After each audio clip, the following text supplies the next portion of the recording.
capable de dire combien de saumons remontent par exemple tel fleuve, mais on n'est pas capable de dire combien d'enfants disparaissent et ne réapparaissent pas. Je ne vous parle pas des fugues.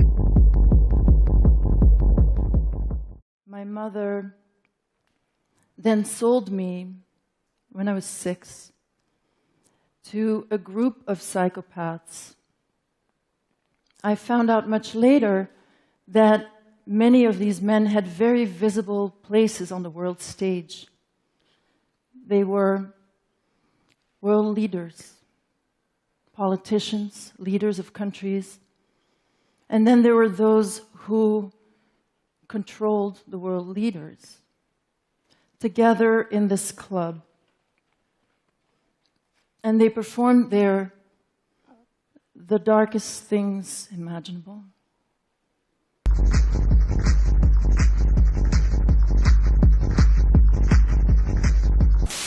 It was one of the most sensational trials in California history. Two sisters accused their 76-year-old mother of sexually abusing them as part of a ritualistic satanic cult.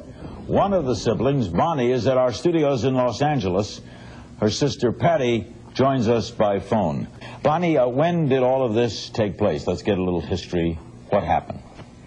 Well, the abuse began when I was just an infant and continued at least until mid-20s. This is your mother and father? Primarily with mother at first, and then my father was gradually drawn into that aspect of it. What kind of abuse? There were many different kinds. Sexual abuse was involved. There was some physical abuse that included some scalding and things like that when I was very young. As my father began to be more drawn into it, it included child prostitution and things like that, as well as actually being drawn into groups where there were ritualistic practices going on. Had a child? Yes, I did. Is that your daughter? No, not this daughter. What happened to that child? That child was sacrificed within the cult when she was about 6 months old. Sacrificed how? By being stabbed, and I was coerced into doing the act myself with my own child. The police never found out about this? The groups are extremely careful to cover up all evidence through using crematoriums and things like that. At least that's how I understand it, that obviously this can only flourish in silence and in darkness, and so they are very careful about conducting themselves in a way that they can't be discovered. How did you get free of this, Patty?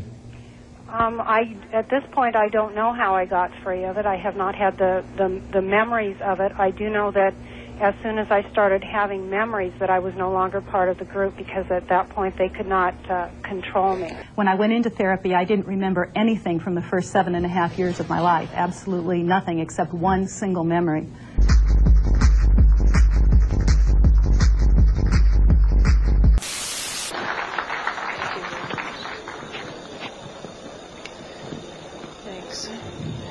I'm here to tell you I'm a living, breathing example of what happens when a satanic cult abuses your children. My husband was under arrest for sodomy and oral sex with my children. And I had all kinds of drawings that had circles and people with, there was black candles always in the middle of these tables, and all this oral and anal sex pictures. No one would help me. Even though there was a prosecution going on, they said if you ever bring up satanic ritual abuse, your credibility is lost and you'll just be a kook and it doesn't exist and it's not organized in America. Just focus on child sexual abuse. So I took my children to a child sexual abuse hospital. And while they were being treated, and I had legal custody of my children, and my husband and his lawyers and the judge found out my children were in an expert hospital, they confiscated my house, everything I've ever owned, from my baby pictures to my clothes. I walked away with literally the clothes we had on our backs. Took my cars, my federal post office box mail, my income, my assets. I lost everything by taking my children to an expert on child abuse.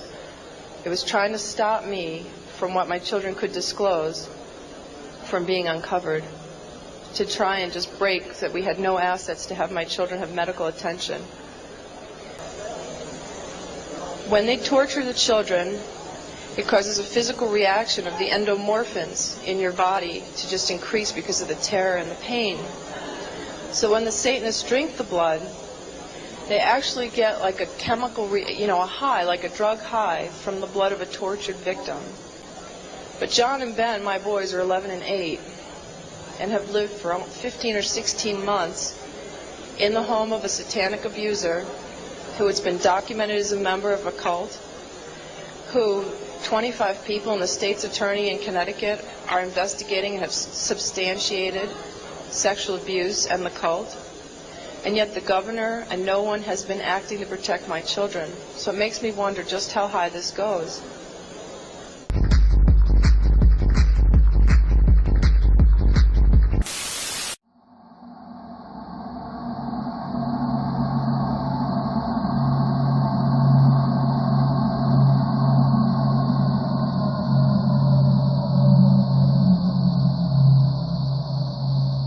But even more disturbing are the numbers of men and women undergoing psychotherapy who believe they have uncovered childhood memories of appalling satanic rituals. I was pushed and shoved off the altar and also forced to cut this child that I had just given birth to and then eat part of its arm and then throw it into the fire alive.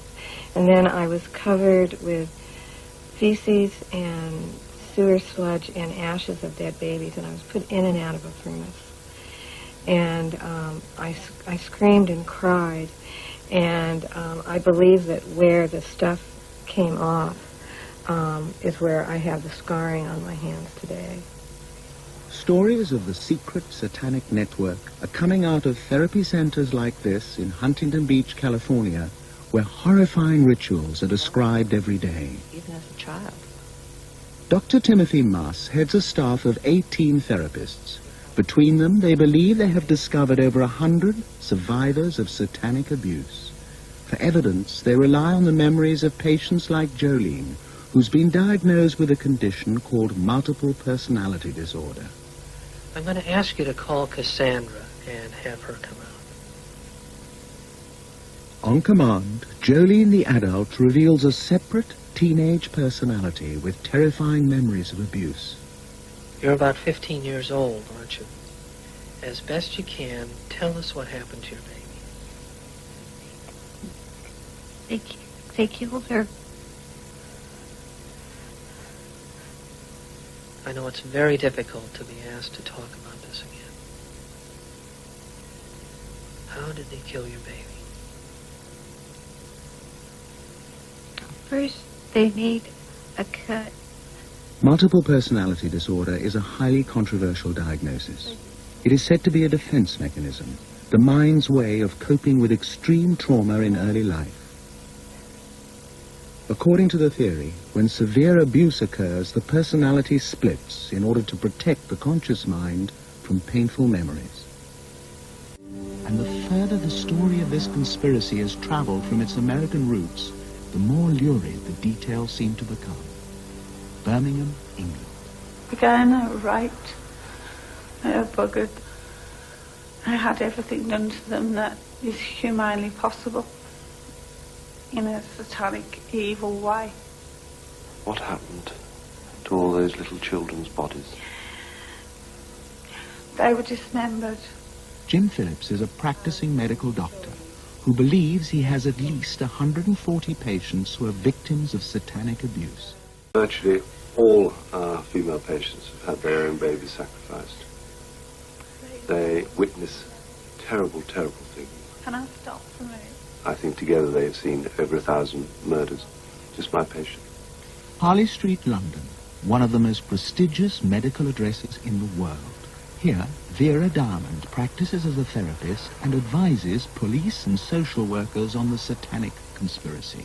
We're apparently looking at international connections involving vast areas of crime, from child pornography, snuff films, to big international arms deals.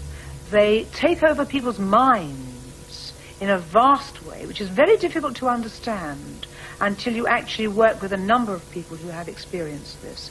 There's something called mind control, where they take over people completely.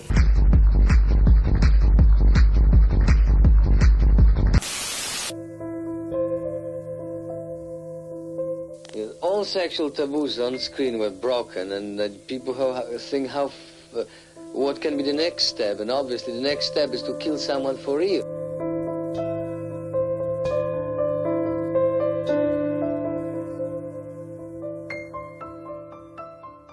C'est le récit d'un jeune garçon qui a été entraîné malgré lui par un ami dans des cercles sataniques, mais vraiment les cercles vraiment sataniques, c'est-à-dire que personne ne connaît, même pas les journalistes, même pas les enquêteurs spécialisés.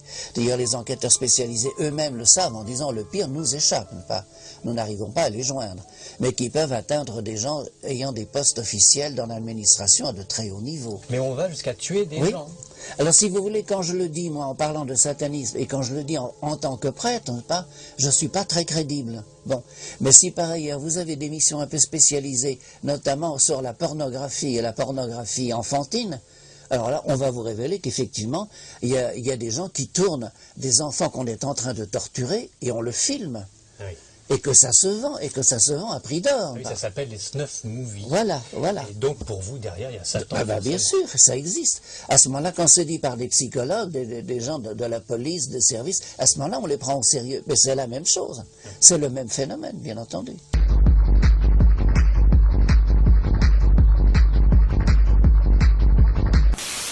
I brought up a memory from Bohemian Grove. I was 11 years old. I was naked.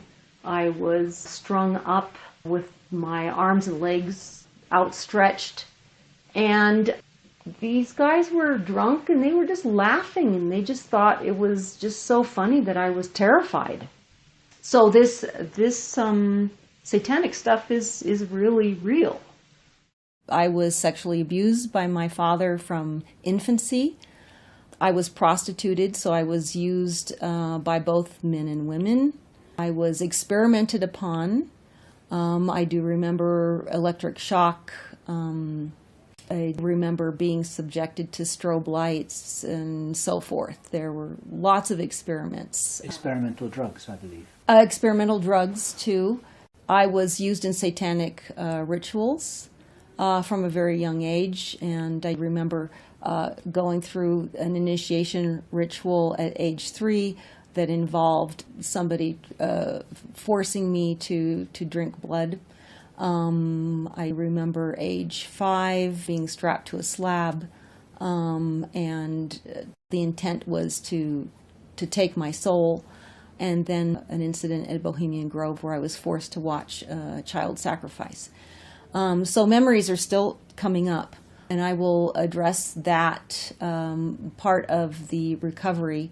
Because the memories were so horrific, then what I did is I suppressed them, and I had amnesia about my childhood for many, many, many years.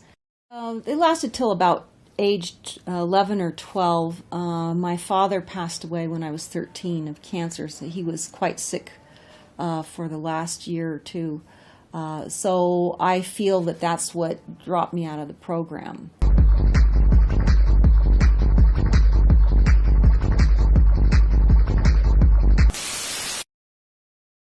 My name is Nick Bryant, and I'm the author of The Franklin Scandal, a story of power brokers, child abuse, and betrayal.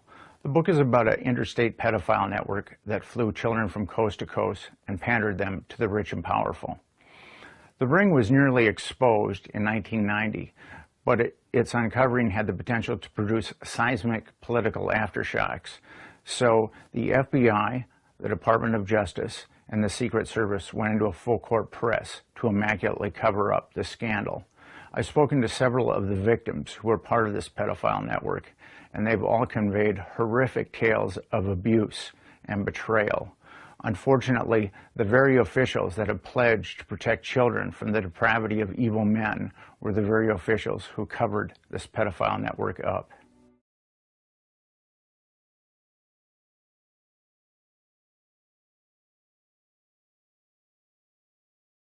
Larry King was the fastest rising black star in the entire Republican Party of the United States during all of the 1980s. And he was also one of the most evil individuals in this country in terms of being a dealer of children, in terms of being a thief, 40 million that they documented he stole, and in terms of using and compromising and corrupting one after another politicians. The base for his network was the Franklin Federal Credit Union, a people's bank in Omaha, Nebraska. Larry King was its general manager. He prostituted them at sex and drug orgies. Paul Benassi was a victim of King's abuse. He was also sent by King to lure Boys Town youngsters off campus. We used to just drive around and go up toward a home, and then we used to do some of the scavenger hunts with picking up some of the kids. You know, just kind of win their confidence, become friends with them for a while. Those perpetrators, named by the children, were some of the richest and most influential citizens in positions of power in the state. Men prominent in industry, politics, the media, even the police. We can only name the ringleaders. Besides Larry King, they were department store millionaire Alan Baer and the celebrity columnist of Omaha's only newspaper, the World Herald, Peter Citron. With the judicial system apparently paralyzed, Larry King spent Franklin's money on courting political influence. $10 million went on jewelry, flowers, and private planes. He cultivated contacts in the inner circles of Ronald Reagan's White House. To provide the committee with hard evidence, the investigators recorded their new witnesses on videotape. Paul Benassi had been the victim of abuse since he was 8. He was present at many of Larry King's sex parties. Caradori traced him to the county jail. He had been convicted of fondling his young cousin.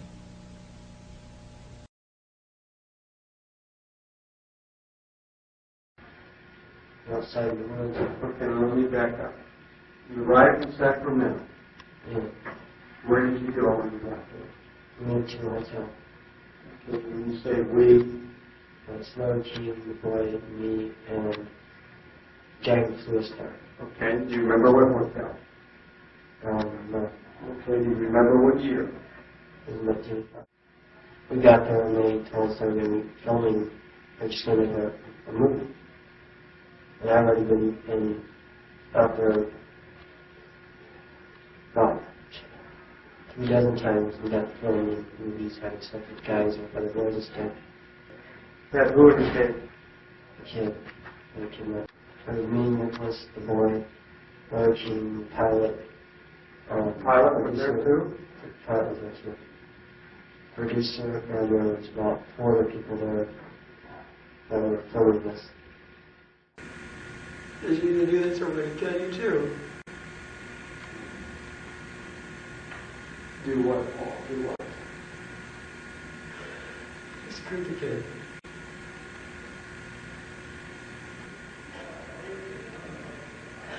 You started beating on the kid. Started beating on it. Who started beating on it?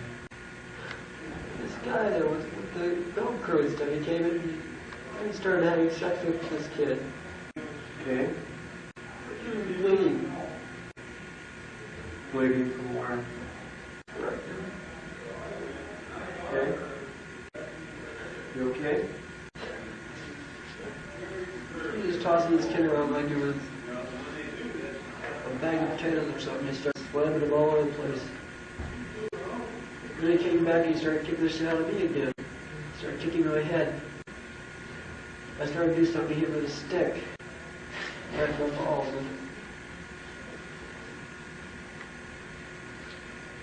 He started kicking the kid in his face. The kid was just crying.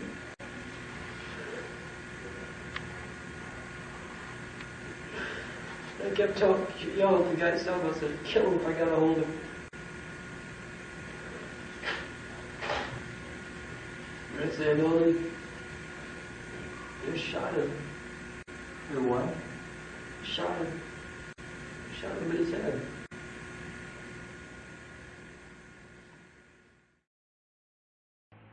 me with them, and we went up in a plane. I saw the bag the boy was in. We went over a very thick brush area with a clearing in it.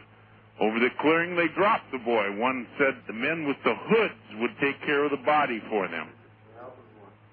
I didn't see Nicholas until that night at the hotel. He and I hugged and held each other for a long while.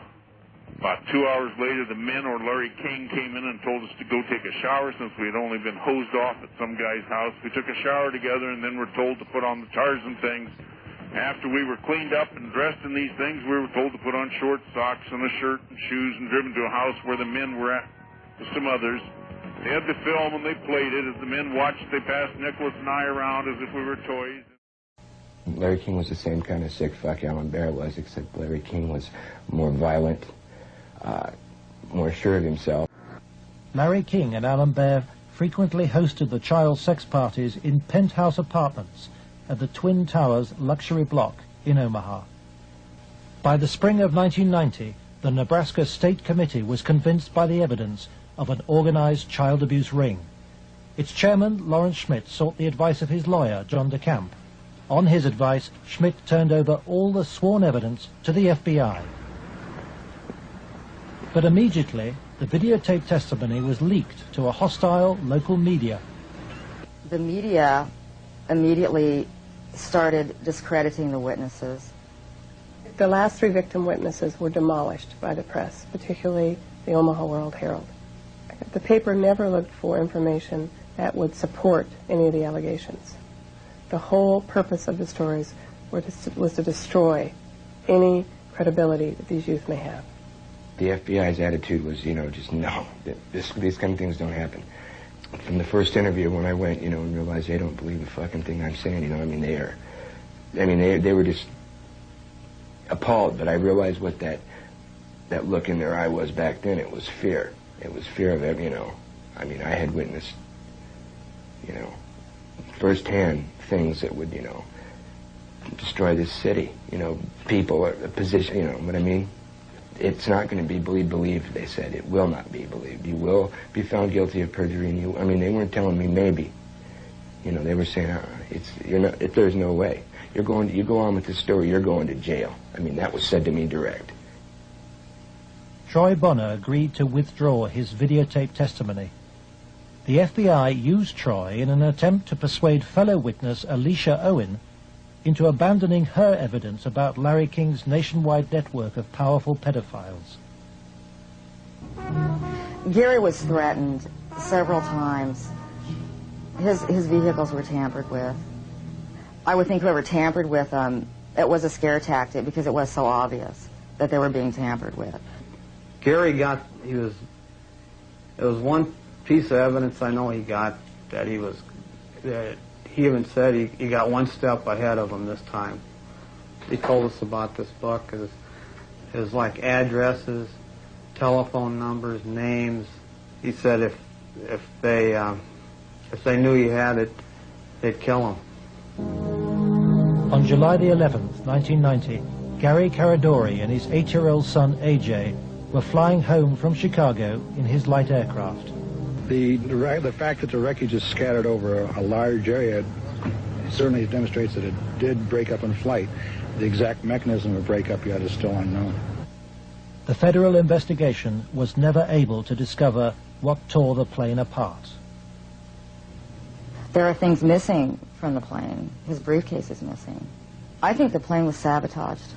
There's no doubt in my mind.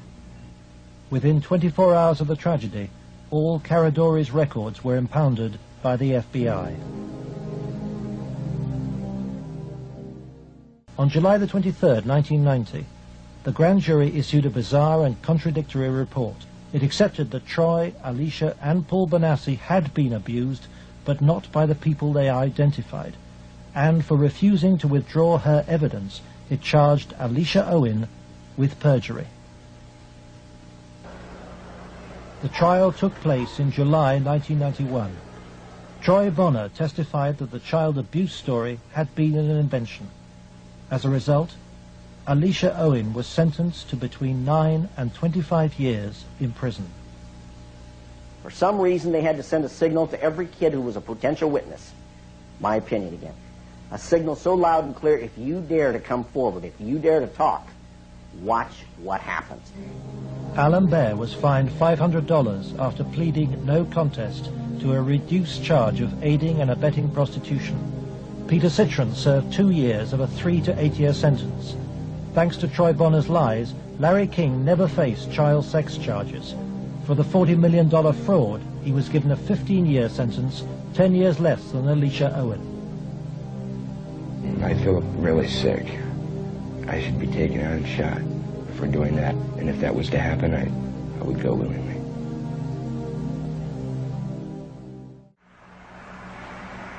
John DeCamp, former state senator and Vietnam veteran, is now the only man fighting to help Larry King's victims. He is the lawyer trying to overturn Alicia Owen's conviction and to expose the cover-up. Every victim witness who stepped forward in any way, or even was a potential witness that somebody heard about, has either been killed, put in jail under some theory or other, terrified or run out of the state, discredited. They were protecting, in my opinion, they were protecting some very prominent politicians, some very powerful and wealthy individuals associated with those politicians and the political system, up to and including the highest political people in this entire country.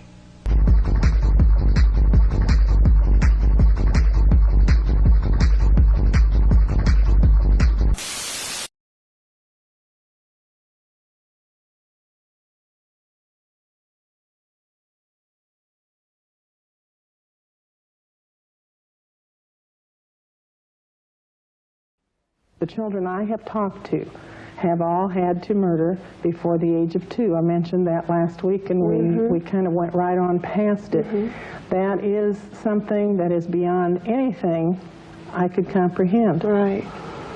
But in some way, whether with the help of an adult's hand over theirs, or by having them practice, by getting them excited to be part of the adult scene. These children have never seen a normal life, for goodness sakes.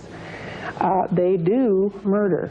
And the evil thing that happens is they really believe they want to. They want to do what the older people are doing, and they're praised for that. And that becomes their goal, to be like the adults and to do these horrible things. There is a little part in them that I believe we all have, that natural, good, God-given part that knows it's wrong, but in a group and in the excitement of everything, they want to do that.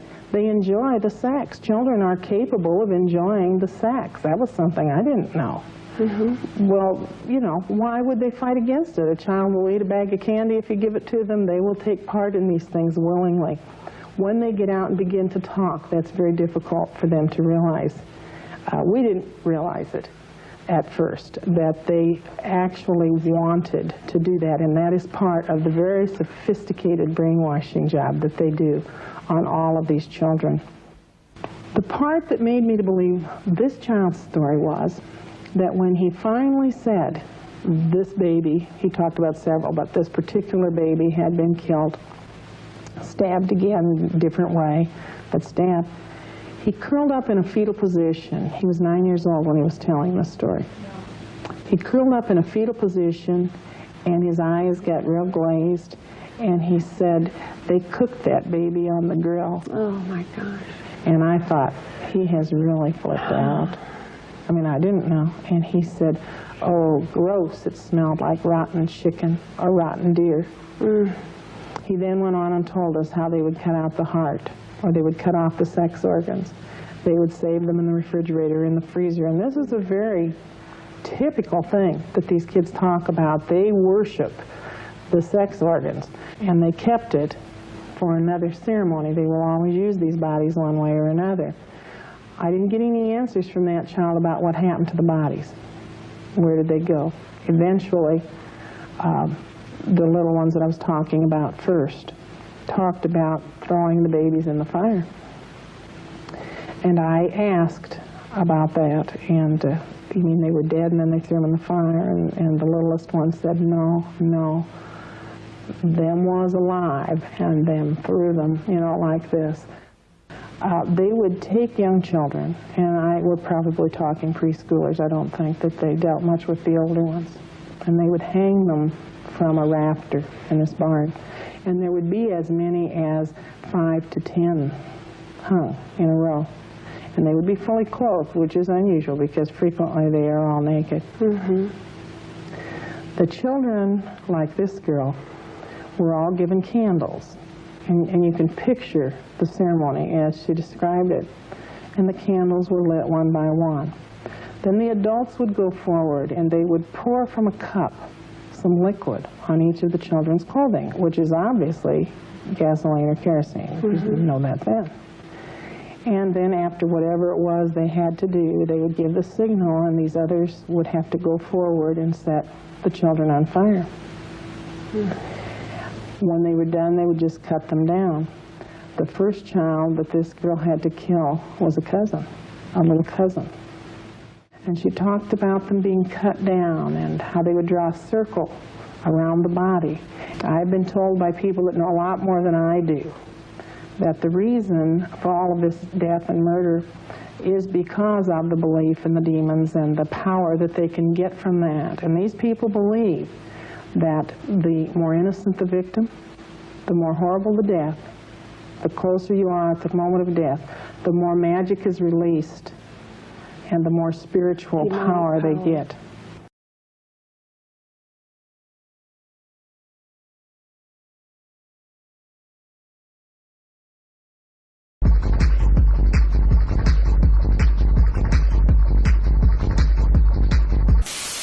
Ted Gunderson, FBI veteran, former head of the regional office in Los Angeles. Is there a network of these satanic murderers in this country, do you allege? I cannot say that there's a network of satanic murderers. I can say that based on information furnished to me by confidential sources and informants, based on interviews with dozens of survivors from the satanic operations through the years, satanic beliefs, etc., I can say that there is a network of these people across the country who are very active.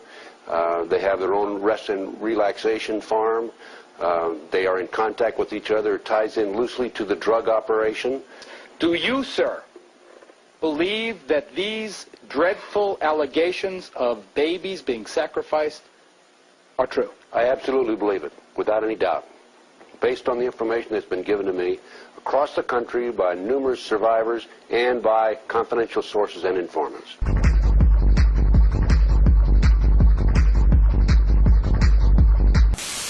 Ce que j'ai compris, c'est que tu as été conçu littéralement pour être abusé.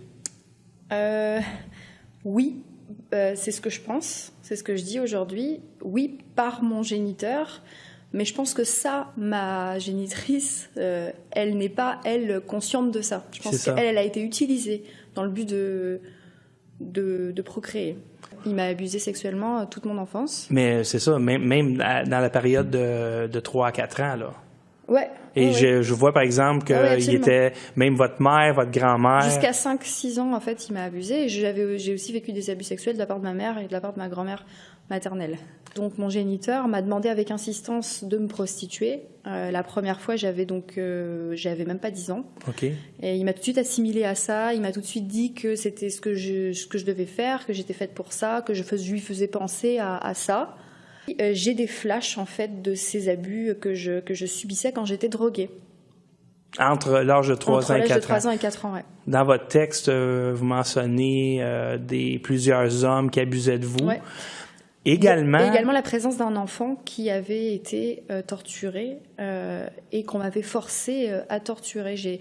Pendant très longtemps, lorsque j'étais petite, j'avais le sentiment d'avoir déjà tué quelqu'un. J'avais pendant longtemps donc des flashs de quelque chose de très sanglant, sans savoir exactement si c'était mon imagination ou si c'était réel, jusqu'à ce que donc à l'automne passé, je fasse une rencontre de façon hasardeuse, en fait, quelqu'un qui connaît très bien les réseaux d'influence au Québec et qui m'a appris que mon père faisait partie d'une secte. Mm-hmm. Est-ce que je peux nommer le... La secte? Les francs-maçons. Les francs-maçons, absolument. Ouais. Ouais. Votre mère, elle aussi, elle a vécu des abus? Elle aussi, elle a été en contact avec... Enfin, à mon avis, elle a été en contact aussi avec cette secte, et ainsi que sa mère, quand elles étaient toutes petites aussi. Si je rassemble les morceaux, j'ai trouvé aussi chez la mère de ma mère, j'ai trouvé des livres d'initiation à la secte des Rose-Croix, et il y a aussi des histoires d'abus rituels qui sont liées à la secte des Rose-Croix. Et je pense d'ailleurs que tout ça est lié à son ascension sociale. Je crois que ce qu'il voulait, c'était clairement monter, et que j'ai été vendue et dans le cet sacrifice, objectif. ça a été tu vas faire un enfant dont le destin sera d'être...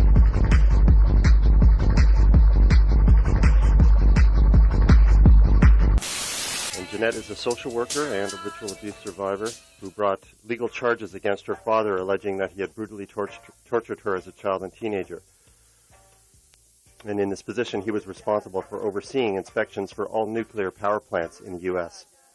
And just as she was extraditing her father from Ohio back to Kentucky to face trial, he died suddenly.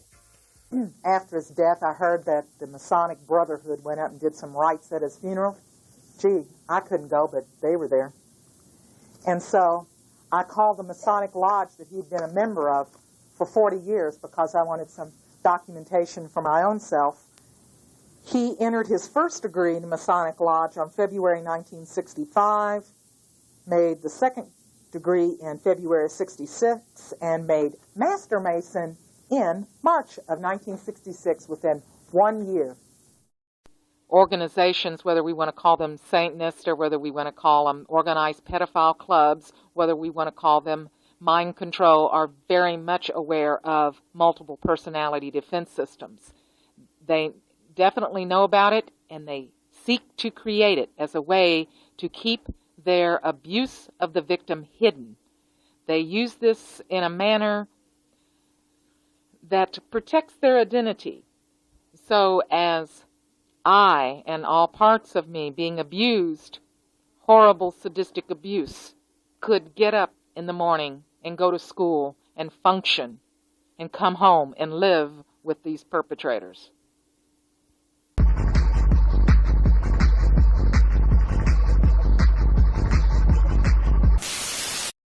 Now at 10, an ABC4 News exclusive, 22 personalities.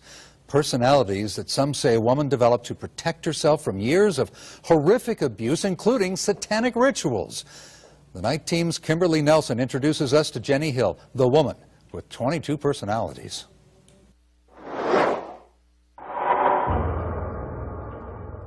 It's something out of a nightmare, satanic rituals and human sacrifices. But this nightmare is real for Jenny Hill. It's a secret that's been burning inside of her since she was a little girl. Naked, tied to a cross when you're young. And mine was, I was first born 6 years old, and I qualified. Jenny's story of satanic ritual abuse is documented in Judy Byington's new book, 22 Faces. She had been sexually abused and ritually abused as a very young child. And so she had these different multiple personalities that anytime she got into a stressful situation, they would take over her mind and body.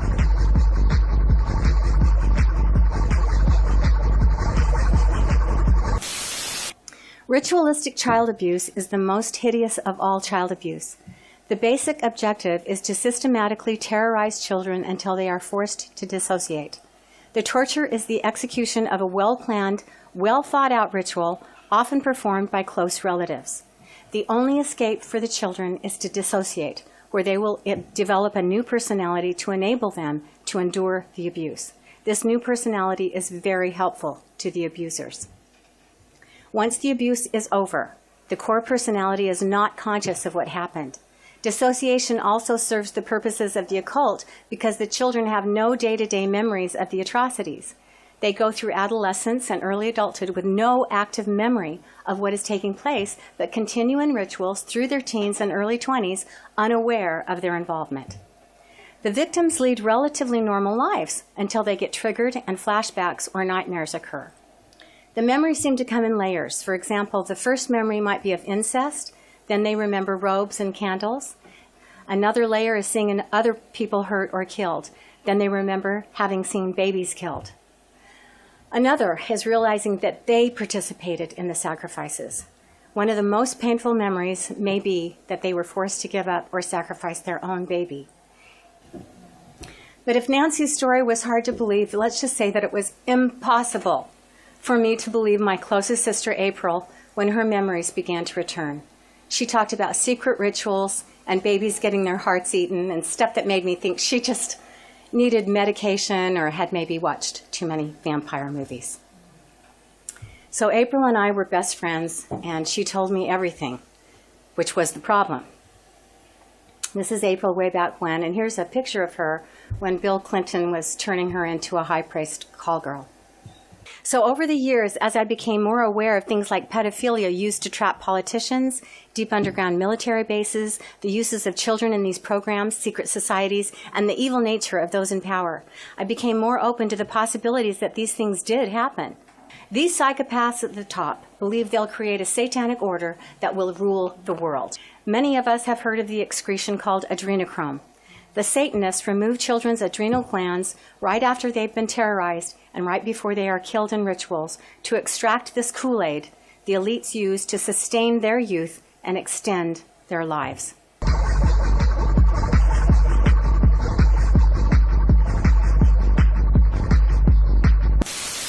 I would remember first the incest stuff, the stuff at home. And then it would gradually go from that to the ritual stuff. I went to a couple of Masonic parties at a lodge that was located right near the research building. Stand there and watch a little kid who's half your age being tortured or raped or whatever. I mean, that's just as bad as having it done to yourself.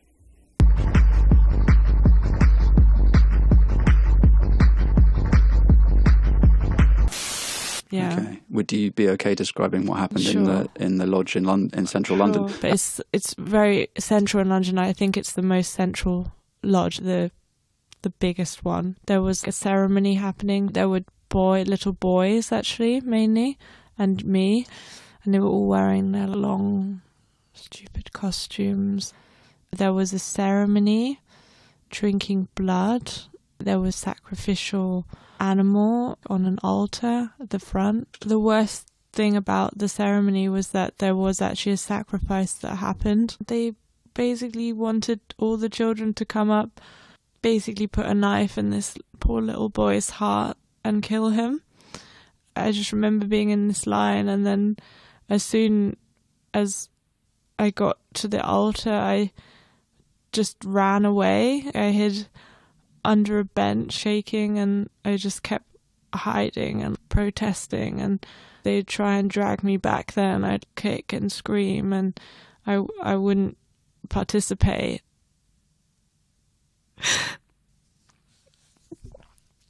I think it creates a lot of doubt, prevents you from speaking out because you feel like you're becoming an abuser.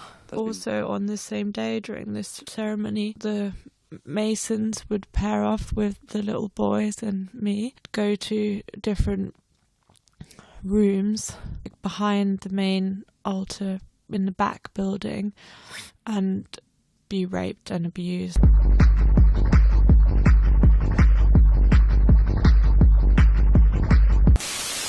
My name is Kristen Constance and I'm 43 years old.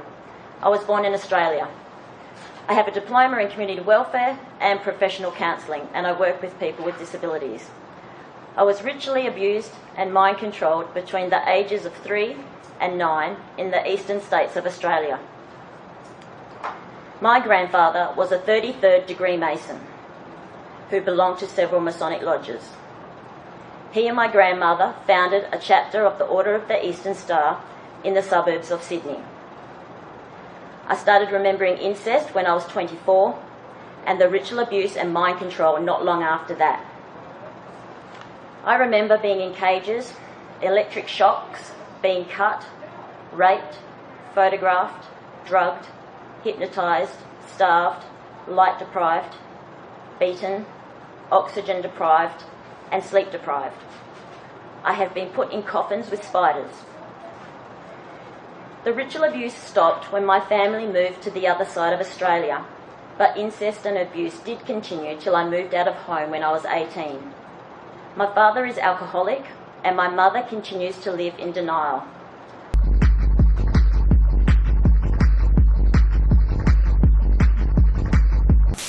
Ces pratiques visant à induire un état spirituel extatique en manipulant directement et crûment le fonctionnement physiologique de l'humain se retrouvent dans tous les systèmes religieux antiques et primitifs.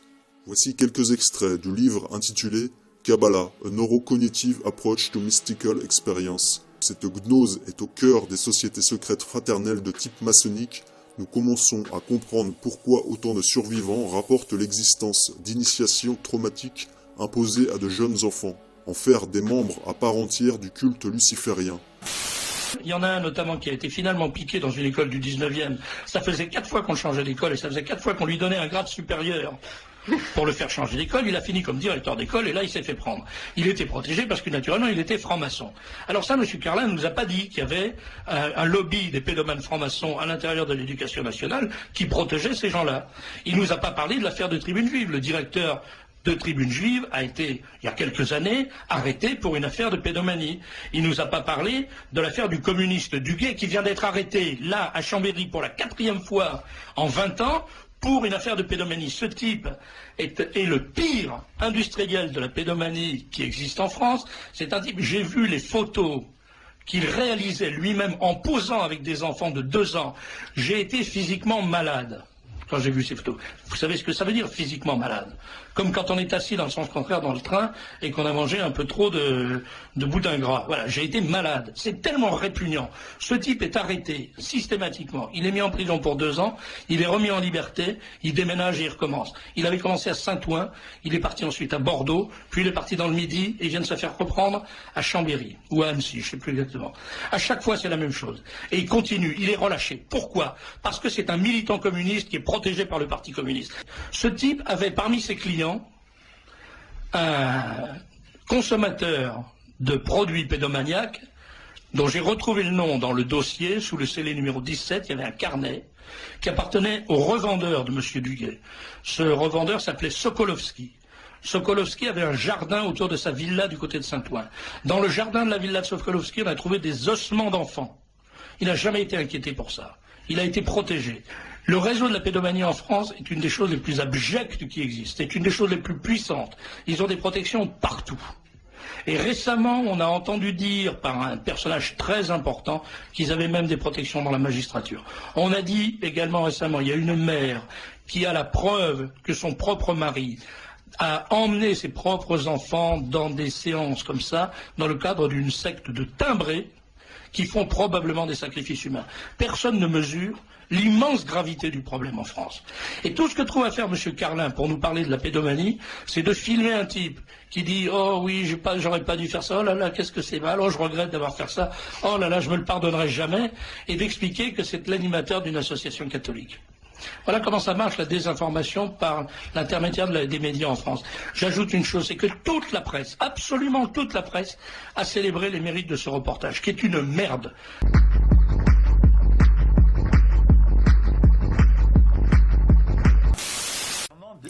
Le rabbin Fari vient d'être mis en examen pour agression sexuelle sur mineur. Après 24 heures de garde à vue, il avait été relâché ce matin par la brigade de protection des mineurs. Les faits remontent à 1990. Officier de la Légion d'honneur, Daniel Fari est une personnalité importante de la communauté juive de France, rabbin de la synagogue Copernic jusqu'en 1977, puis fondateur du mouvement juif libéral de France.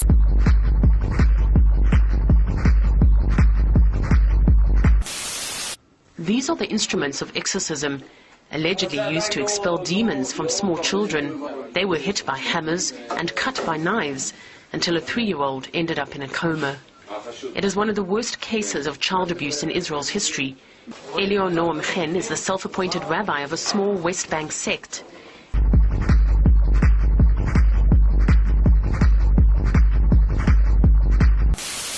Rav dit, si un homme il va avec un enfant moins de 9 ans, il est patour.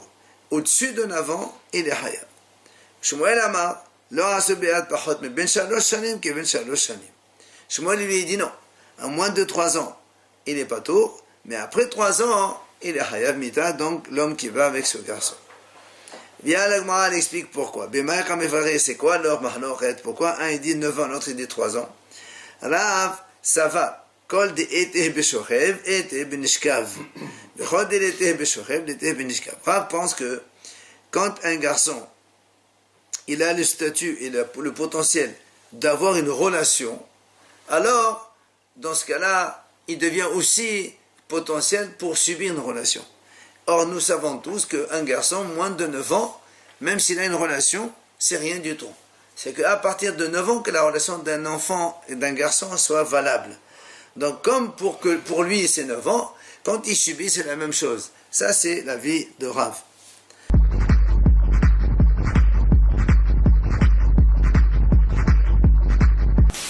Il y a plus de 20 ans que le tourisme sexuel est réprimé très sévèrement, très durement, impitoyablement. Je vous en prie, le sexe avec les enfants, je vous en prie. Ce sujet-là est un sujet qu'on ne peut plus aborder aujourd'hui.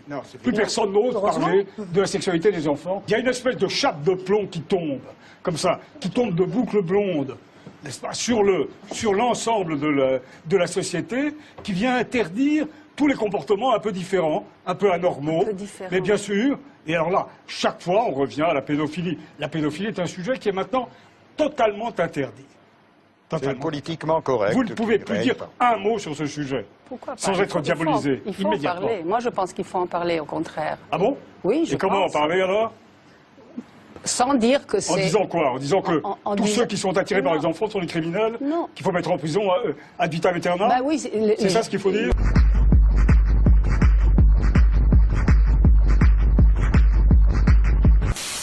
A CBS News investigation has uncovered a loophole that allows accused and convicted American pedophiles to escape justice by moving to Israel. So Ian Lee has been following this for more than a year, and he traveled to Israel for this investigation. He worked with a group that tracks people accused of sex crimes, which estimates dozens of Americans have used this loophole. Yom Tov pled guilty in 2002 to sexually abusing and committing lewd acts against 3 other boys. He served jail time, but when he was released, he violated his probation and, according to JCW, fled to Israel with help from individuals within the Orthodox Jewish community. JCW tracked Yom Tov down and confronted him with a hidden camera in Jerusalem, where he admitted to illegally fleeing the United States with help and using a fake passport to enter Israel.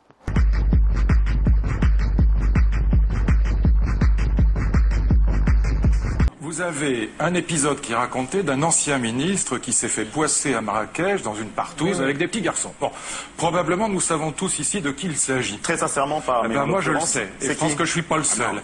Et donc, si je sortais le nom aujourd'hui, l'affaire m'a été racontée par les plus hautes autorités de l'État, en particulier par le Premier ministre, mais aussi par... Ah, il est peut-être mauvaise langue, non? Pas du tout, au contraire. Vous avez des preuves ou pas? Non, mais moi, évidemment pas. J'ai simplement des témoignages. J'ai des témoignages, des membres du cabinet et au plus haut niveau, et puis des autorités de l'État au plus haut niveau. Si je sors le nom maintenant et que je lâche le nom dans la nature, premièrement, c'est moi qui serai mis en examen, je serai à coup sûr condamné, même si je sais que l'histoire est vraie. Alors, donc on a étouffé l'affaire dans l'œuf. Mais c'est pas moi, c'est pas vous. Mais on a étouffé l'affaire d'un ministre coupable de crime pédophile au sein de la République. Oui, enfin de crime, de pédophilie, je sais pas. La pédophilie est un crime. C'est un crime. Oui. Bah voilà, Frédéric, réponse à votre question. C'est une histoire à dormir debout, c'est une histoire surréaliste, c'est un acharnement, une sorte de lynchage juridictionnel. Moi je suis révolté, indigné, scandalisé, et je le dis, il ne faut pas laisser faire. Roman Polanski ne doit pas repartir aux États-Unis, nous devons le protéger, il restera en Europe si chacun d'entre nous se bat pour le défendre et le soutenir.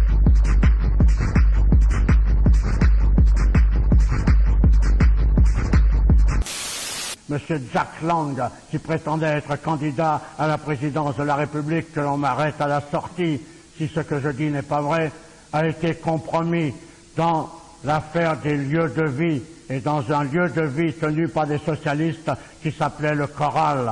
Et là, des gamins étaient prostitués à des gens comme Jack Lang, et un gosse a été trouvé mort, sodomisé, la tête dans un seau de merde, que l'on m'arrête à la sortie si ça n'est pas vrai. on apprend que déjà en 77, un enfant de 11 ans a été trouvé mort, sodomisé et noyé au Coral. Son prétendu meurtrier est considéré comme dément. Un non-lieu est prononcé. Sorti depuis peu de l'hôpital psychiatrique, il a reparu au Coral. Le lendemain, 3 autres personnes sont inculpées. Gérard Durand, professeur de musique, Willy Marceau et René Scherer, universitaire et philosophe.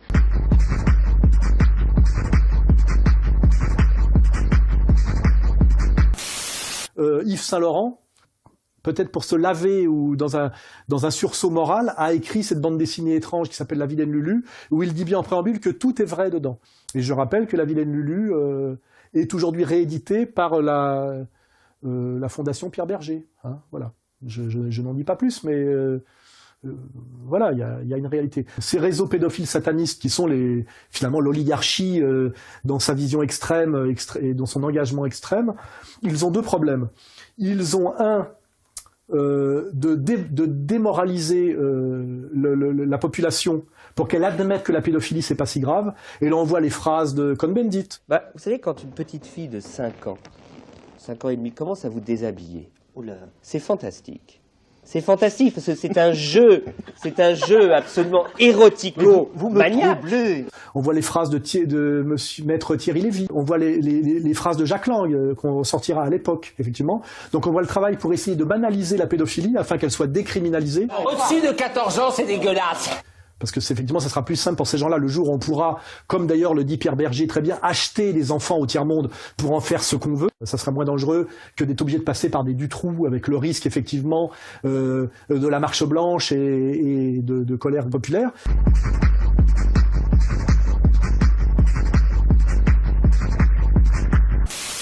Quand je parle de l'Adams Club, c'était le rendez-vous des pédophiles parisiens, des ministres pédophiles et autres, toutes les grosses têtes. Et puis, tous ces gens qui étaient là-bas, c'était que des pervers dans tous les domaines. Soit ils étaient bisexuels, soit ils étaient homosexuels, soit ils étaient des pervers sexuels, quoi. Soit ils étaient pédophiles. La majorité, c'était un club échangiste, il faut savoir.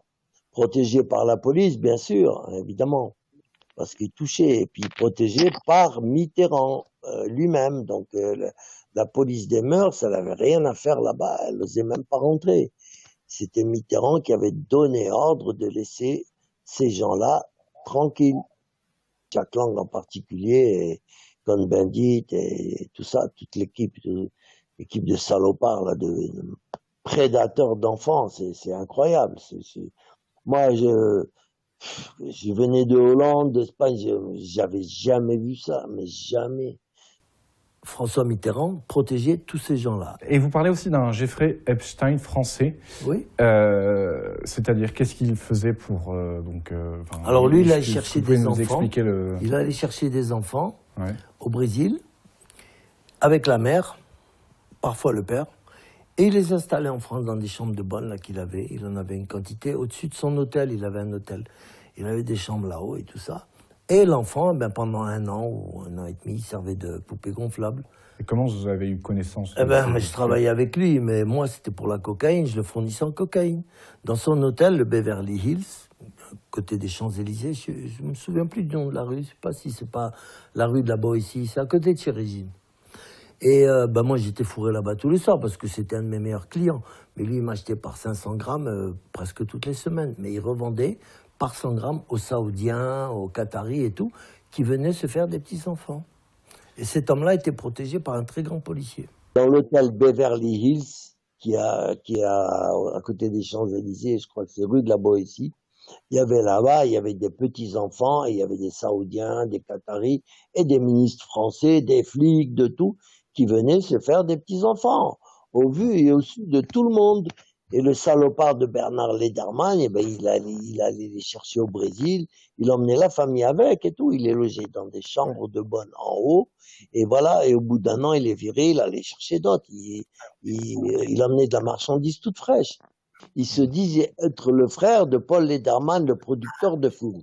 Mais apparemment, d'après mon éditeur, c'est faux. J'ai jamais cherché à vérifier. Mais ce que je sais, c'est que là-bas, c'était l'antre du diable et que tout Paris allait là-bas pour baiser des petits-enfants, voilà. Et moi, comme un con à cette époque, moi, je cherchais qu'à gagner de l'argent, j'avais pas de morale, et voilà. Aujourd'hui, je me dis, putain, mais c'est pas possible. Voilà, aujourd'hui, je me révolte, c'est un peu tard, mais c'est comme ça. De toute façon, j'aurais jamais rien pu faire. À l'époque, j'aurais bougé un doigt et je me prenais une balle dans la tête ou je terminais en prison. À force d'être en prison, moi, ce que j'ai vu à Maubeuge, dans la prison de Maubeuge, ça a commencé à me tracasser un peu, tu vois, tous les pédophiles là-bas qui se la faisaient belle. Alors moi, je voudrais dire que je pense que la France, moi, dans les autres pays aussi, en France, on protège trop bien les pédophiles. Moi, ce qui m'a dégoûté, c'est quand il y avait un mec, mon voisin, c'est un vieux, il avait 84 ans. Il vient me voir un soir, il me dit, bon Gérard, je viens te dire que demain je sors en liberté. J'ai dit, c'est bien, tant mieux pour toi. Je dis, qu'est-ce que tu vas faire en liberté? T'as 84 ans et tout. Oh, il me dit, moi, tu sais, il me montre une ordonnance pour du Viagra. Le psychiatre lui avait donné une ordonnance pour du Viagra. Mais putain de merde, le psychiatre, il sait très bien que cet enculé, s'il prend du Viagra, c'est pour aller violer encore un enfant.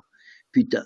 Bon, et je lui dis, qu'est-ce que tu vas faire? Ah, il me dit, moi, je vais me chercher un petit gars, je vais le violer, puis si je dois retourner en prison, tant pis, j'ai plus rien à faire dehors, voilà. Mais avant de retourner en prison, il voulait se faire encore un petit garçon. Et voilà. Et donc, ces mecs-là, ils ne pensent qu'à ça. Ils ne parlent que de ça, des petits culs. Tu écoutes leur conversation, ça ne tourne qu'autour des petits culs de garçons. Mais c'est effarant. C'est pas des filles, c'est des petits garçons qui se chopent. Et ces petits garçons, plus tard, vont devenir aussi des pédophiles, ils vont violer à leur tour. Alors on n'en finira jamais.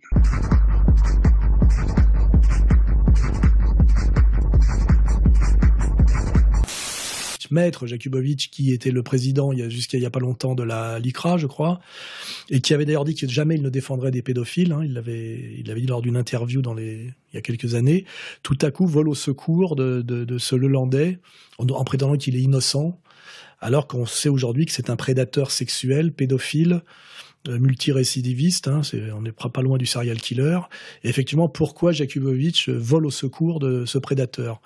Et là, on peut se poser des questions, en plus en mentant et en essayant de détruire le travail d'enquête dans un premier temps. C'est pas juste défendre un coupable, c'est prétendre qu'il est innocent en mentant outrageusement et même en prétendant que le mensonge fait partie du droit de la défense, qui est assez talmudique comme assertion.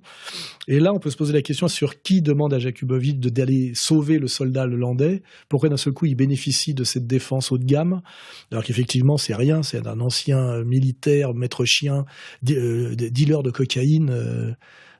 C'est pas une figure. Et on peut peut-être se poser des questions sur certains réseaux qui existeraient. Ça pourrait me rappeler un peu l'affaire du Trou, de réseaux, on va dire, pédocriminels qui auraient à voir avec peut-être la haute maçonnerie, voire tout ça existe, une haute maçonnerie aussi communautaire, et Jakubowicz qui serait sommé par son réseau, même s'il lui-même n'en a pas envie, d'aller défendre on va dire un vendeur de gosses ou peut-être un maître de cérémonie. Il est maître chien aussi de cérémonies pédocriminelles sataniques qui ont beaucoup à voir avec la haute maçonnerie, de le sauver par tous les moyens pour que, comme souvent d'ailleurs, il se taise et qu'il fasse, comment dirais-je, dans un premier temps, sa peine sans trop la ramener et qu'il ne balance pas un réseau dans lequel serait peut-être impliqué à différents niveaux, je ne sais pas, réseau maçonnique, par exemple, Maître Jakubowicz, parce que je pense pas que Maître Jakubowicz ait un intérêt personnel à défendre ce personnage et eu des raisons de mentir à ce point-là sur sa non-culpabilité alors qu'il était coupable. On sent bien que Maître Jakubowicz est en mission dans cette opération-là et que tout ça ressemble, effectivement, cette congruence ressemble à ce que je raconte depuis des années, ce qu'on étudie depuis des années et ce qu'on essaie de faire comprendre depuis des années, c'est-à-dire la réalité au niveau du pouvoir et de ce pouvoir satanique et très laid de réseaux pédocriminels organisés qu'on appelle la pédocriminalité sataniste de réseau, qui touche une certaine haute bourgeoisie mondialiste, souvent marquée communautairement. Il y a énormément d'affaires qui le démontrent. Et il y a un parfum derrière l'affaire Lelandais qui ressemble à tout ça. Alors évidemment, je peux pas en dire plus. Je crois que là, j'en ai déjà dit beaucoup.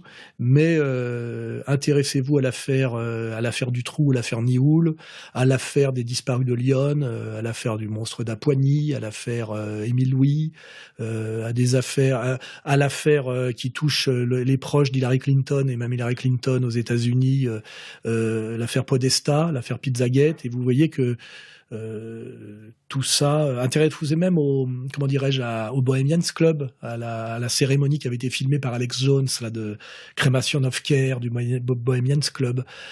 Midsummer sets us free.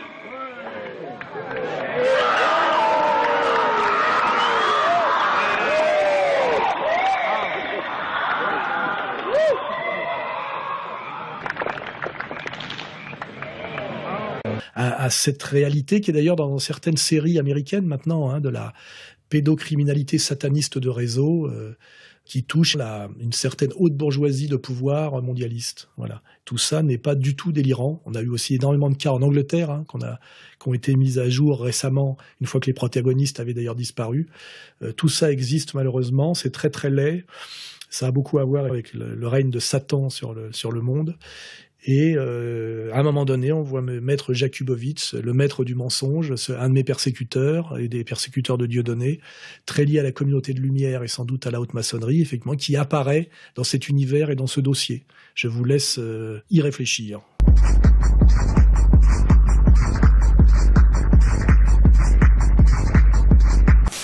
Éric de Montgolfier trouve à Nice une trentaine de dossiers qui ont été enterrés par ses prédécesseurs.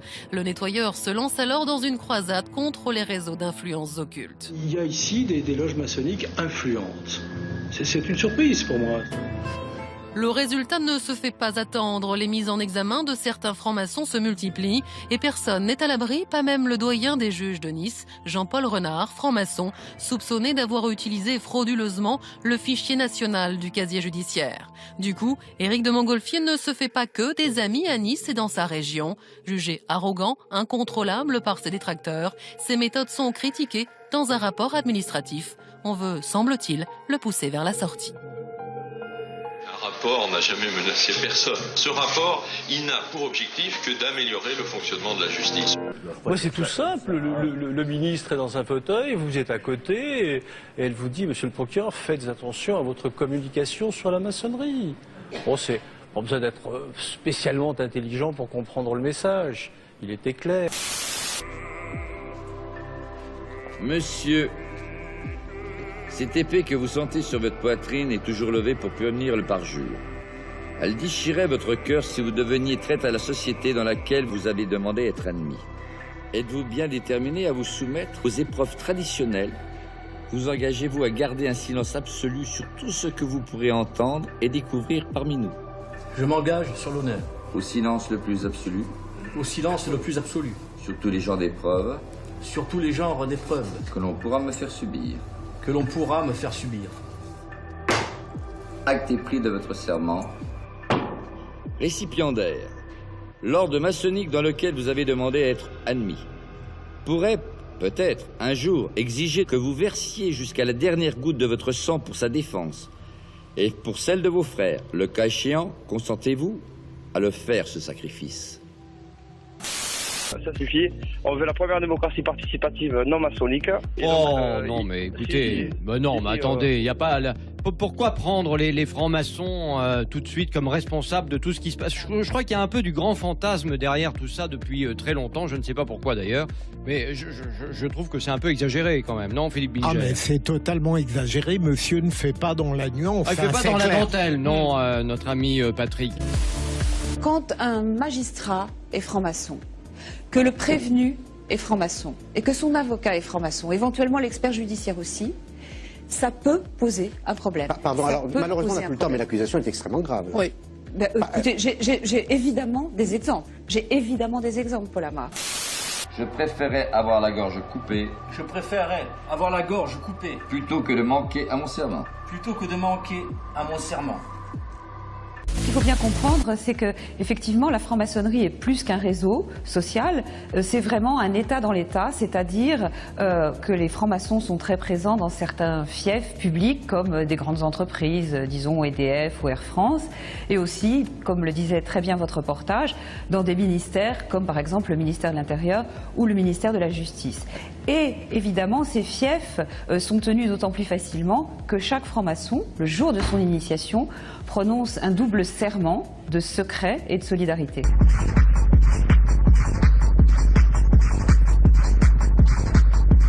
Tous les contre-feux qui sont mis en place par les élites pédocriminelles au niveau des experts psychiatres et des tribunaux pour essayer de faire passer, dont le procès d'ailleurs d'Outreau, des enfants violés pour des affabulateurs. Je rappelle que j'ai édité le livre de Thomet sur le deuxième procès d'Outreau, où on retrouve d'ailleurs un maçon de la région lilloise qui est maître Dupond-Moretti, qui fait acquitter, je dirais de façon brutale, tous les gens qui étaient impliqués dans l'affaire d'Outreau, et qu'à la fin, on se retrouve avec 12 enfants violés, mais plus de violeurs, tu vois.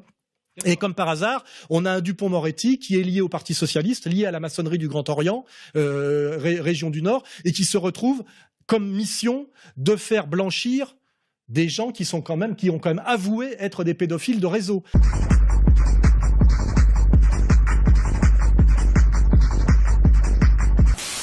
Il a avoué 9 meurtres, Michel Fourniret. Il se vante d'être pire que Dutroux. Son fils et vous-même pensez qu'il y en a bien davantage? Ah oui, bien sûr. Vous savez, quand Michel Fourniret est arrêté, on retrouve dans la fourgonnette qui lui servait à chasser de jeunes vierges, comme il disait, une trentaine d'ADN qui, encore aujourd'hui, demeurent non identifiés. C'est terrible.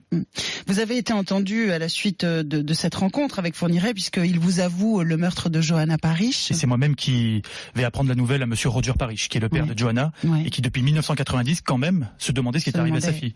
Et personne n'était en mesure de lui dire. C'est quand même fou. Il avait lancé une pétition en ligne, monsieur Roger Parish, pour dénoncer l'engourdissement de la justice française. Les protégés, Fourniret, vous le dites dans le livre, j'allais dire vous le sous-entendez, non, vous l'écrivez. D'accord, oui, c'est vrai, c'est vrai. Écoutez, il y a beaucoup de mythes journalistiques autour de l'affaire Fourniret, il y a beaucoup de tabous, notamment l'appartenance de Michel Fourniret à la franc-maçonnerie, au Grand Orient de France, dans la loge des Frères Unis Inséparables. Ça, il y a je vous l'annonce, mon livre devait sortir il y a déjà 1 an, dans une maison d'édition belge. Des gens se sont interposés, mon téléphone a chauffé. On m'a interdit de dire ça. Pourquoi? Cela a déclenché des réactions hystériques. Si cela n'évoque rien, pourquoi se mettre dans de pareils états? Pourquoi m'empêcher de sortir ce livre? Donc évidemment, moi j'ai refusé l'autocensure. J'étais moi-même membre de la franc-maçonnerie à l'époque, j'aurais très bien pu faire preuve d'une solidarité aveugle. J'ai refusé en tant que journaliste, je suis journaliste avant tout. Mais dans la franc-maçonnerie, on est d'accord, on ne tue pas les enfants.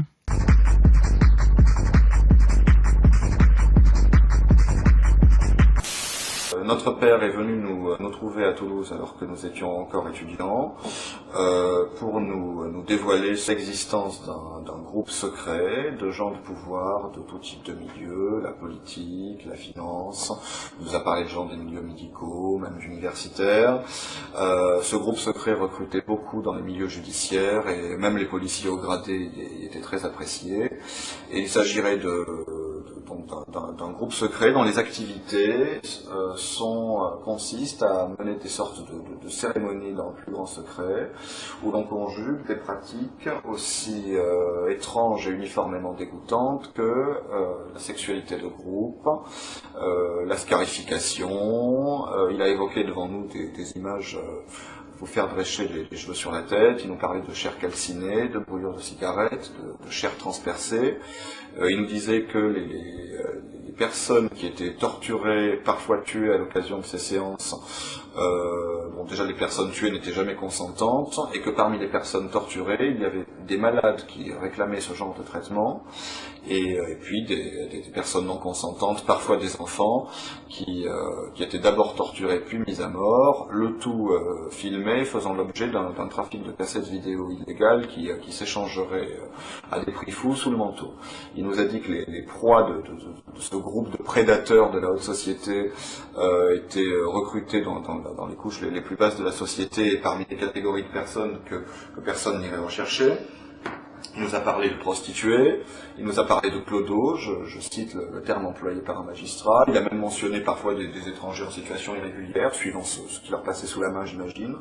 C'est-à-dire des gens qui soit ont rompu des liens avec leur environnement, soit n'ont pas d'existence légale, c'est ce qui est le cas justement d'étrangers en situation irrégulière, et donc en tout cas des gens que personne ne va aller chercher, ou à propos desquels toute enquête sera plus ou moins vouée à l'échec dès le départ. Et puis alors bien entendu, les membres de ce groupe, de par les positions influentes qu'ils occupent, sont à même, dans le cas où certaines affaires menaceraient de sortir, eh bien de les couper dans l'œuf en manipulant les leviers qui sont les leurs, d'autant qu'ils se tiennent tous entre eux par la barbichette. Et donc notre père nous a indiqué être allé voir Dominique Baudis, encore à Toulouse, comme quoi tous nous sur Toulouse, dans cette affaire, un week-end, pour exercer sur lui des pressions, afin d'obtenir que les médias audiovisuels ne couvrent pas cette affaire, ce qui fut fait. En France, ce n'est pas une magistrature que nous avons, c'est une véritable pourristrature. Nous savons de quoi nous parlons, nous sommes de la boutique, nous sommes du système. Je suis ancien Sciences Po et juriste de 3e cycle avec mention, ma sœur est aussi dans ce cas, nous sommes enfants de magistrats, et je peux vous dire que notre mère a vu pas mal de choses pendant des années en tant que femme de magistrat. Notre père était un homme qui a été transformé en monstre par ce système qui fabrique des monstres. Mon père, qui a jugé les autres à haut niveau pendant des années, puisqu'il était président de chambre de cour d'appel.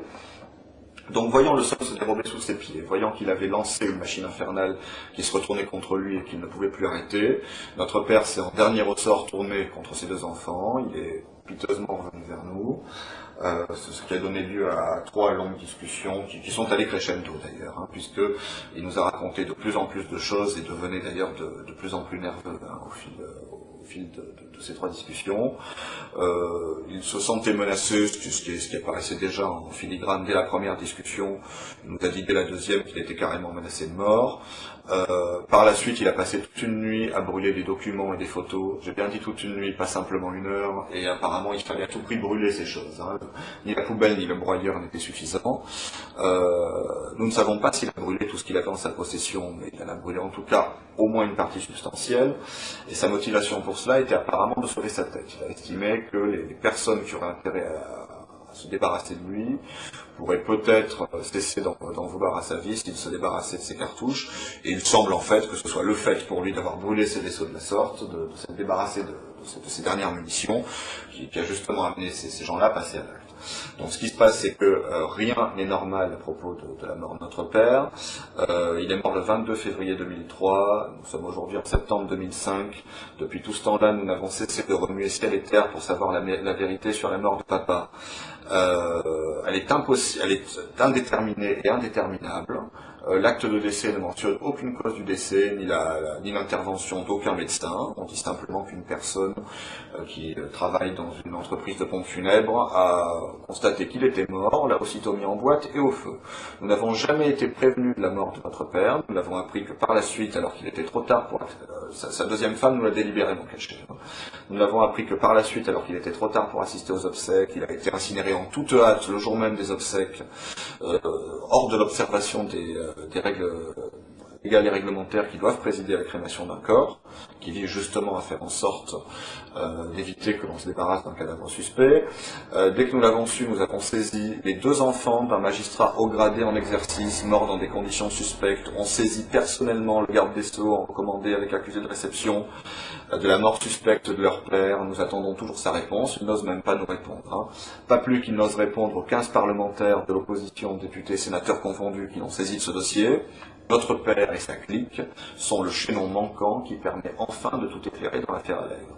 Ce dont tout le monde se doute, c'est qu'il y a derrière l'affaire Allègre beaucoup plus de vérité que ce que l'on a bien voulu dire. On a tout fait pour dégonfler le plus artificiellement du monde une affaire qui promettait d'aller très loin. Et la vérité, c'est que c'était facile de charger Patrice Allègre comme bouc émissaire, serial killer. Donc voilà, forcément, il s'agit d'un serial killer qui a agi seul, qui explique tout. Et donc on ne se soucie pas de ses commanditaires et de ce groupe secret qui utilisait Patrice Allègre, qui est peut-être par hasard un psychopathe, comme homme de main, comme exécuteur. Bon, j'apprends que Marc Bourraguer prenait l'apéritif avec Patrice Allègre. Pour se dédouaner, il dit « Patrice Allègre m'a été amené par un ami commun ». Or, figurez-vous que cet ami commun a été décrit par la presse comme bien connu dans les milieux de la cocaïne toulousaine. Alors, il faudrait qu'on m'explique ce qu'un serial killer qui échappe bizarrement à toutes les investigations de police, et quelqu'un de bien connu dans les milieux de la cocaïne toulousaine font à prendre l'apéritif le plus amicalement du monde chez un procureur. Je constate que Bourraguet est encore magistrat, ça me semble inconcevable. Et quant à Wolf, qui est aussi impliqué dans cette affaire et cité dans le dossier, il a été récompensé pour l'ensemble de son œuvre par une mutation à la Cour de cassation. Donc je me pose la question, il faut qu'il fasse quoi maintenant pour passer au grade suivant? Il faut peut-être qu'il tue quelqu'un. J'aimerais qu'on me dise pourquoi ces gens-là continuent à exercer. J'aimerais qu'on me dise pourquoi, alors qu'il y a 190 morts élucidés à Toulouse pendant les années Allègre et pas seulement, Allègre et tout ce qui tournait autour de lui, non élucidés, pardon, oui, je crois que j'ai dit élucidés, alors qu'il y a 190 meurtres non élucidés qui ont toujours été abusivement classés en suicide. Maintenant, les gens, on ne les tue plus, on les suicide. C'est tellement plus simple, on peut fermer le dossier de suite. Je pense au suicide fort opportun du gendarme Jean-Bert, de 2 balles différentes. Il faut vraiment se haïr pour se suicider de 2 balles différentes, à la veille où sa quête allait pourtant connaître un aboutissement, puisqu'il devait aller voir le procureur pour lui raconter ce qu'il avait découvert sur les disparus de Lyon. Comment fonctionne cette secte? On approche les gens qui ont de la puissance. Si on n'a pas de pouvoir, on n'est pas intéressant, on reste dans la piétaille. On reste dans le troupeau. Alors à partir du moment où quelqu'un a du pouvoir, où il peut servir, où on est bien entre soi, on songe éventuellement à le recruter. Du moment qu'on a décelé chez lui, bien entendu, la corruption morale qui fait de lui un membre propice. On ne peut surtout pas recruter quelqu'un qui pourrait faire éclater le groupe ou qui pourrait dénoncer ce à quoi il a assisté. Donc on recrute des gens qui semblent intéressants et chez lesquels on a décelé cette espèce de vocation que je qualifierais de diabolique, de participation à ces activités. On l'invite d'abord à des soirées moins extrêmes que celles que la personne sera amenée à connaître par la suite, mais au cours desquelles on l'enferme, en filmant ce qui se passe dans ces soirées, en y faisant participer, ce qui permet de s'assurer de la loyauté future du membre et qui ne parlera jamais à personne. Puis ensuite on passe à des choses de plus en plus sérieuses. Est-ce que tu peux nous dire qu'est-ce qu'il vous a raconté ce soir? Est-ce qu'il vous a dit qu'il avait assisté à des sacrifices humains? Notre père était un membre de ce groupe et avait assisté effectivement à ce genre de choses. C'est la raison pour laquelle il était à ce point-là terrifié et qu'il se sentait menacé dans sa vie. Parce qu'il savait beaucoup trop de choses sur beaucoup trop de gens qui participaient à ce genre de soirée et qu'il avait notamment de nombreux éléments à ce sujet-là. Je pense qu'au dernier moment, il a eu une mauvaise conscience terrible, peut-être une grande peur aussi de ce qu'il attendait au-delà de cette mort qu'il sentait approcher à grands pas. Et il est venu nous voir un petit peu comme on serait venu voir un confesseur, je pense.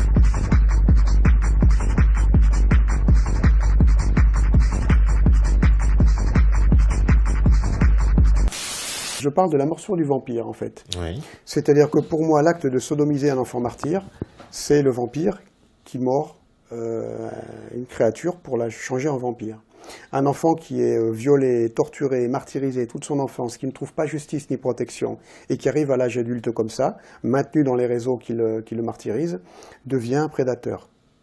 Surtout quand on lui explique que s'il s'en prend à son tour à d'autres enfants qui sont torturés et violés, ça va le soulager de ses propres souffrances. Il y a quelque chose de différent pour les gens qui sont placés à la petite élite sociétale. Ouais. Eux, ils sont sélectionnés déjà par la franc-maçonnerie, ou la Rose-Croix, mais c'est la franc-maçonnerie qui a le plus de pouvoir, je dirais. Et il faut savoir que dans la franc-maçonnerie, pour prendre du grade, tu passes des rituels. Alors cette petite pyramide, elle est à superposer avec la pyramide de ta carrière. Tu veux monter en grade, eh ben, il faut que dans la loge dont tu fais partie, tu passes des rituels. Et plus tu es avide de pouvoir et de réussite, ben plus tu vas demander à passer de grade, et tu vas être happé dans des rituels sataniques. Et les premières pratiques sont donc le viol collectif d'enfants. Après, avec la mise à mort, etc. Ce qui fait que tu as des personnes complètement dégénérées qui arrivent à la tête des institutions, et qu'en plus, ces gens-là, après, ils amènent leurs propres enfants, dès le bas âge, dans des réunions de ce genre, dans des rituels de ce genre, pour en faire la future élite sociétale. Et ça, c'est quelque chose que les gens ne comprennent pas encore à l'heure actuelle. C'est-à-dire que ce qu'on a vu tous les deux quand on enquêtait, on a fait aussi beaucoup de recherches et des enquêtes qu'on n'a pas encore tout sorti, c'est qu'il y a un protocole où on voit qu'il y a deux types de victimes, d'enfants victimes. Il y a ceux qui sont des enfants défavorisés, des enfants enlevés, des enfants nés sous X de viol, qui servent de matière première pour l'initiation à d'autres enfants. C'est-à-dire que tu as des enfants qui sont amenés par un papa franc-maçon, par une ordure de géniteur franc-maçon dans ces soirées, et d'autres enfants qui sortent de cage et qui sont mis là pour amener, par exemple, l'enfant de l'élite à finir par ouvrir le ventre du malheureux enfant qui a été violé collectivement et torturé par tout le monde. Pourquoi? Parce que ça va créer la fragmentation de personnalité, ou cloisonnement, comme dit plutôt Jeannette, de personnalité. La zone dangereuse où il ne faut pas aller, c'est celle dont on parlait, c'est-à-dire les réseaux, totalement imbriqués avec l'institution judiciaire, la notion du pédosatanisme, du satanisme, je voulais dire, des trafics d'enfants avec des mises à mort d'enfants, des charniers d'enfants qu'il y a partout, du crime dans des dimensions qu'on ne peut même pas imaginer, commis sur les enfants dans notre monde soi-disant civilisé. Ça, c'est des choses, je veux dire, on n'en parle pas. Ok, les charniers d'enfants, Martine Bouillon en a parlé une fois sur un plateau de télé, après, silence radio, on ne peut pas en parler.